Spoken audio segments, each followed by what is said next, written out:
and good day. My name is Jürgen Steinmetz from eTurboNews, and this is a breaking news update.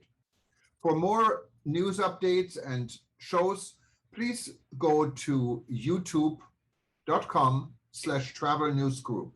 youtube.com/travel news group. Here's our update. Uganda now suspends mandatory COVID-19 testing on arrival. Uganda has suspended mandatory COVID-19 testing on arrival at entry ports, in line with East African Community (EAC) member states.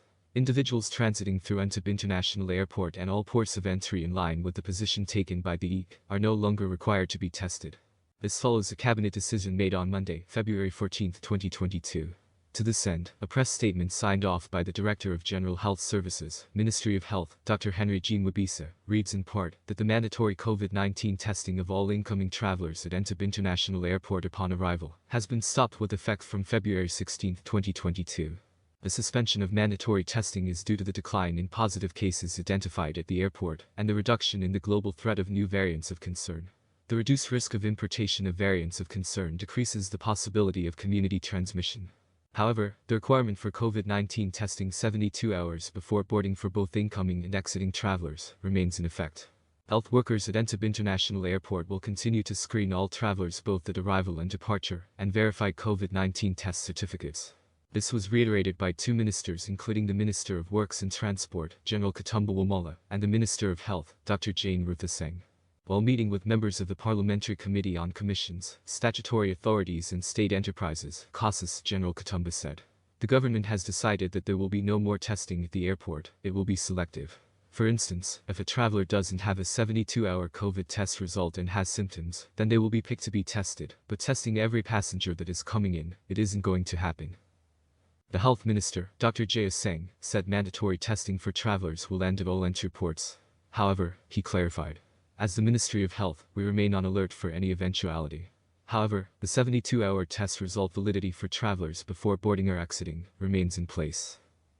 Therefore, screening at the airport for incoming travelers and outgoing travelers will continue, and our health workers will continue to screen the COVID-19 test certificates. Following concerns by tour operators that travelers who had already paid for testing online should be refunded, the Association of Uganda Tour Operators, (AUTO) Board has since brought it to the attention of Postbank Uganda, who has been receiving online payments. According to the Vice Chair of AUTO, they has yet to respond.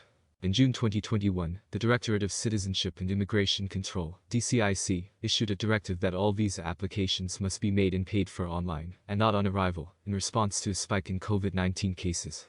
With the suspension of testing, it is only logical that a similar directive should be issued rescinding the directive in tandem. The Directorate, however, never refunded travelers who had paid for visas at the start of the pandemic in 2020, even after tour operators had raised the issue during a consultative Zoom meeting with stakeholders following the online visa application directive.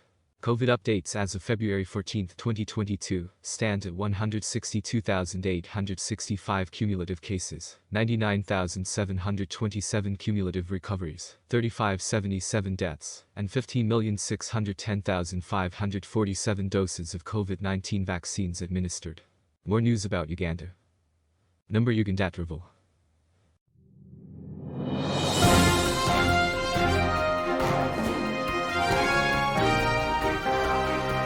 Thank you for listening to our news update. There's more on youtube.com/travel news group, or you can read us, of course, in going to our news portal at eTurboNews.com or travelnews.online.